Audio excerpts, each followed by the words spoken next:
I wanted to share with you guys, and I rasa ramai orang akan suka sangat benda ni.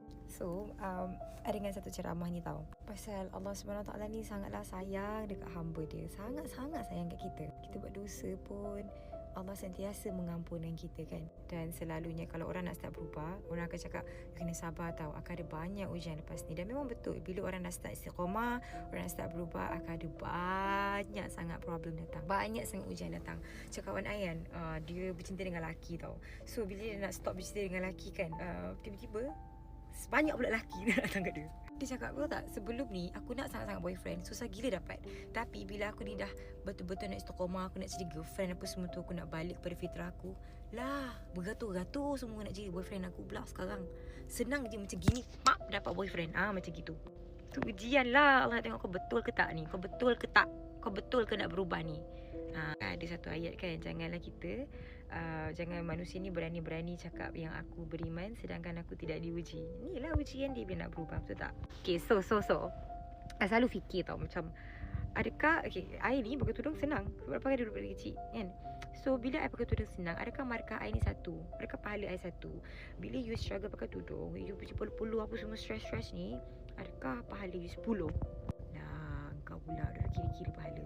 Kita ni tak humble lah kan. Kita ni besar diri, kita lupa kita ni hamba, kita ni helpless, kita ni lemah, kita ni hina, kita lupa.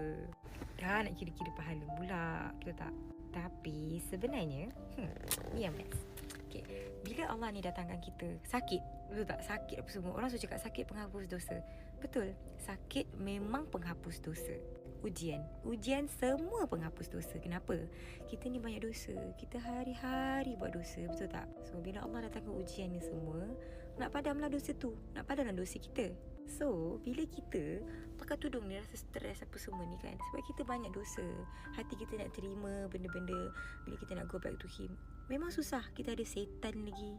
Kita punya setan dah janji, aku akan sesatkan umat manusia dari atas, bawah, dan kiri dan kanan, depan dan belakang, tenggara, barat, daya, semua setan akan rosakkan kita. So bila you struggle nak pakai tudung, struggle nak buat baik, just imagine betapa banyaknya dosa aku dipadam. So before kita ni nak aim banyak sangat pahala, kita aim untuk buang dosa kita. Bila dosa tak ada, senang babe nak masuk semua benda. Nak baca Quran senang. Sebab tu bila kita nak baca hafal Quran kan, kita tak boleh dengar benda tak baik, tak boleh tengok benda tak baik, betul tak? Sebab hati kena suci, betul tak? Bila hati suci, semua benda sedang masuk. So bila kita start nak buat baik, Allah datanglah semua ni, susah-susah ni, stresnya pakai tudung ni, buruk ni pun semua Allah bagi muka kita nampak buruk, bagi kita rasa susah, bagi kita rasa panas. Sebab masa tu hati kita tengah detox lah, dosa-dosa semua kena buang. Tapi kita kena ingat, mungkin struggle you with your aurat, but struggle I, mungkin nak husnuzon susah, nak cakap baik pasal orang susah, nak stop gossip susah. Struggle you tak, you okay nak buat baik dengan orang, you very kind hearted, tak cakap pasal orang, only about your life je. So semua kita ada ujian masing-masing. And first, untuk bagi senang benda tu kan, untuk istiqamah semua ni, starve it. Nak buang bad habit, nak berhenti merokok, you have to starve your addiction, betul tak? Tak boleh, kena nak mati tak nak hisap rokok, betul tak?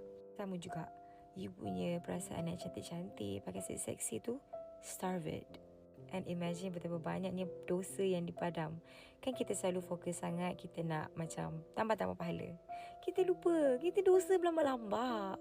Contohnya macam kita punya rumah yang kosong, rumah tu buruk, nak cantikkan, nak masuk perabot baru, you kena keluar kan, betul tak? You kena keluar, kena ambil perabot-perabot lama yang usang semua tu buang, yang buruk-buruk, yang berkeladak, yang busyuk-busyuk, macam-macam kena buang. And masa nak buang tu proses dia lama kan, and penat kan, tak best kan.